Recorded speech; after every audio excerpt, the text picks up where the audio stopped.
Shalom Umracha, mes chers amis, aujourd'hui je vais vous raconter une histoire exceptionnelle. Une très très belle histoire et une vraie histoire. C'était à l'époque d'un très grand maître que tout le monde connaît, qui se surnommait le Baal Shem Tov, l'homme avec la bonne réputation. Rabbi Israël Ben Eliezer, qui est venu dans ce monde le 18 Elul 5458. C'était le 25 août 1698 à Okop en Ukraine. Et ce grand maître a eu deux enfants, un garçon et une fille. Rabbi Tzvi, un grand tzaddik qui a repris la place du Baal Shem Tov, et une fille, Adèle. C'est pour cela que beaucoup de personnes, beaucoup de filles s'appellent Adèle sur le prénom de la fille du Baal Shem Tov. Et donc, le Baal Shem Tov est parti de ce monde, mais avant, il est tombé malade à Pessah en 1760. Et il tomba très gravement malade, au point où malheureusement sa maladie s'aggrava jusqu'à Shavuot. Et le 6 Sivan, c'était la date de Shavuot, 5520, qui correspond au 21 mai 1760, le Baal Shem Tov a remis son âme à Kadosh Baruch Hu. Et donc il est parti de ce monde à l'âge de 62 ans, il était très jeune, mais il a marqué le monde du judaïsme. Et donc il a été inhumé à Méziboz. Il a été le maître, comme tout le monde sait, le maître de la chassidoute. Ce grand maître, c'était un jour du Shabbat. Et ce jour-là, il était très très perturbé, le Rav. C'est sûr qu'il a continué à donner les cours, à prier convenablement, mais on sentait que quelque chose dérangeait le Rabbi. Et son bras droit, qui s'appelait Rabbi Baruch, avait remarqué que le Rav était très stressé, très embêté, pendant tout le Shabbat. Et il connaissait très très bien son Rabbi. Le samedi soir, ils font la Havdalah, Barichut, en chantant, ils font la Seouda Melavé Malka, le 4e repas, ils n'ont rien sauté. Ils n'ont pas fait sortir le Shabbat à l'avance, loin de là. Tout à l'heure, et en plus ils ont fait la Seouda Réveillite.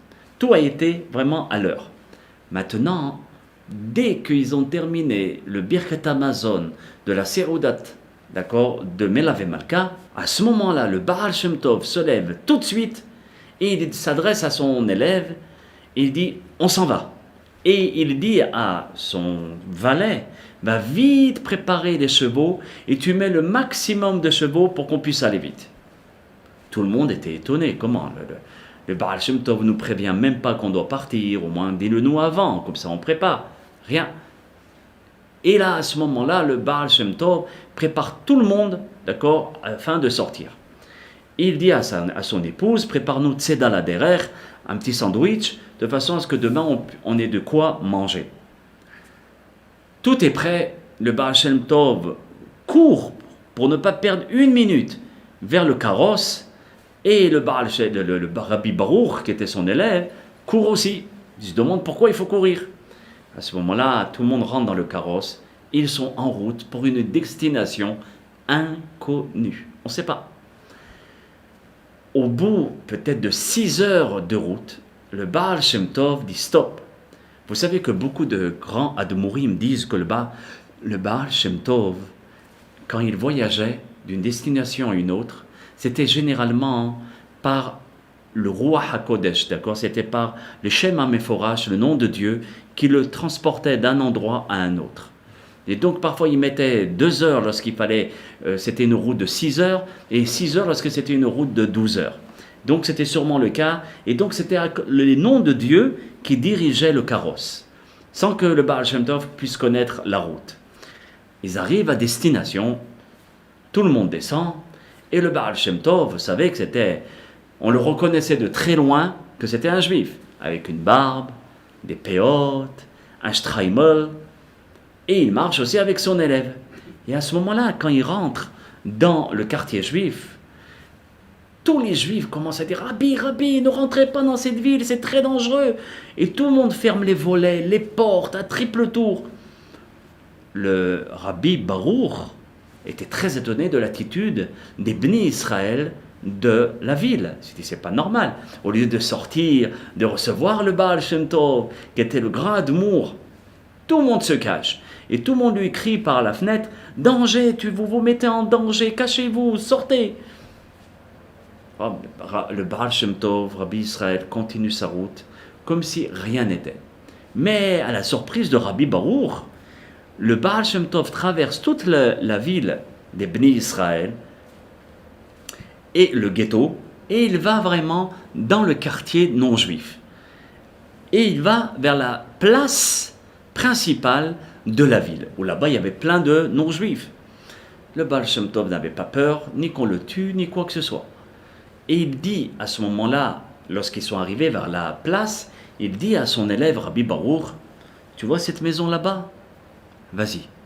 Il va y avoir un homme qui est un bourreau. Ce bourreau-là tue tous les juifs de cette ville. Il les coupe en morceaux. Il a un plaisir fou de massacrer nos frères. C'est pour cela que tu vas lui dire de venir. Alors Rabbi Baruch lui dit, mais Rabbi, si c'est un homme qui tue, un homme dangereux, et c'est un bourreau, vous n'avez pas peur pour ma vie? Je suis un homme marié, Rabbi. Il lui dit, ne te fais pas de soucis, vas-y, Dieu est avec toi. Le Rabbi a dit, Rabbi Baruch prend son courage à deux mains et s'en va vers la maison que le Rabbi lui a dit. Il frappe à la porte, oui, entrez. Et Rabbi Baruch, en tremblant, et avec une voix tremblante, toute petite comme ça, il dit au bourreau, monsieur, il y a un rabbi qui vous appelle, il s'appelle Rabbi Israël à Baal Shem Tov.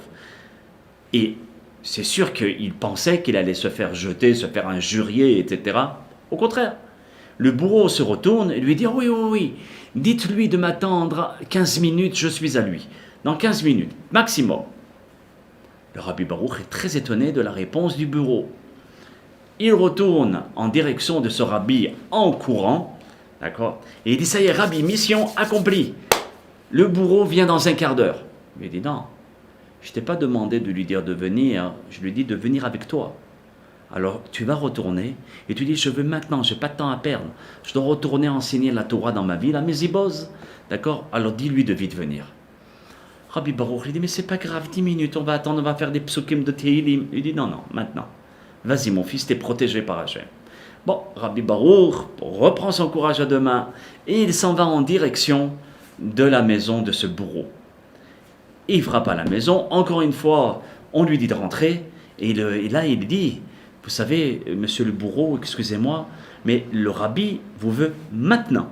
Il ferme vite la porte et il s'en va, parce qu'il a peur. Mais à sa surprise, il a à peine tourné ses pieds que monsieur le bourreau est déjà venu, était déjà derrière lui. Et il marche en vitesse pour vite rencontrer Rabbi Israël à Baal Shem Tov.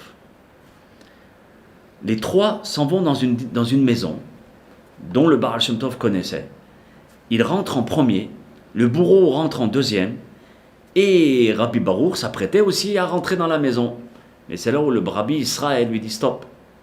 Non, ta mission elle est finie pour l'instant. Reste un petit peu dehors, j'ai à lui dire des choses qui sont personnelles et je ne voudrais pas que quelqu'un l'écoute. D'accord? Attends-nous un petit moment. Rabbi Baruch dit, il n'y a pas de problème Rabbi, j'attends. 5 minutes, 10 minutes, 15 minutes, 20 minutes sont écoulées et à ce moment-là, le Rabbi Israël à Baal Shem Tov ressort du bureau, de la maison. Mais il ne voit pas le bourreau.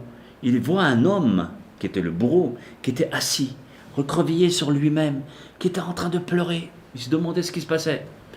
Et donc à ce moment-là, c'est évident que Rabbi Baruch ne savait pas ce que le Baal Shem Tov avait dit à ce bourreau.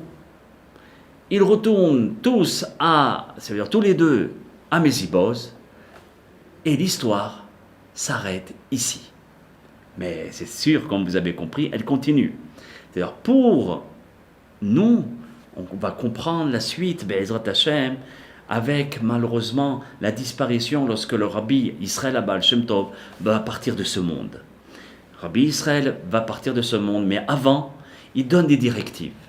Et il dit à chacun de ses élèves, voilà, toi, tu vas être le shohet de la ville, toi qui vas égorger les animaux. Toi, tu vas être le sofer de la ville, le scribe. Toi, tu vas être le melamed, l'enseignant dans le cheder. Toi, tu vas être l'enseignant dans la yeshiva. Toi, tu vas être le Rav de la ville. Et toi, tu vas être le Dayan. Et Rabbi Baruch, il attendait son tour. Il se disait, je suis un Dayan, je suis un Rav. Pourquoi il ne me donne rien? Bon, il attendait. Une fois que tous les élèves du Baal Shem Tov, et Baruch Hashem, il avait des génies, le Maggid Mezrich, des grands, des géants de la Torah, l'un plus grand que l'autre. C'est là où il s'adresse à Rabbi Baruch. Il lui dit, viens mon fils. Voilà, à partir d'aujourd'hui, tu vas gagner ta parnassa, tu vas gagner ton gagne-pain en racontant dans le monde toutes les histoires du Rabbi Israël Baal Shem Tov. Tu étais avec moi pendant toute ta vie. Il n'y a pas un qui me connaît comme toi. Même mon propre fils, même ma propre fille. Tu m'as suivi, tu étais partout avec moi et je tiens vraiment à te féliciter. Mais maintenant, tu connais plein d'histoires de ton maître. Alors pour ne pas que ces histoires, je les enterre avec moi, je les prends avec moi dans la tombe, alors tu vas les propager dans le monde entier. Tu vas voyager et les gens te payeront très cher pour que tu puisses raconter ces histoires. Et tu te feras une très très grande parnassa. Maintenant, le rabbi est parti de ce monde. Et le Rabbi Baruch traverse le monde entier, des pays de toute l'Europe, etc., pour raconter les histoires de Rabbi Israël à Baal Shem Tov. On va raconter la suite de l'histoire lorsque le Rabbi Baruch va aller en Italie. Et là-bas, on va remarquer comment le Rabbi Baruch va raconter les histoires du Baal Shem Tov. À très bientôt pour la suite.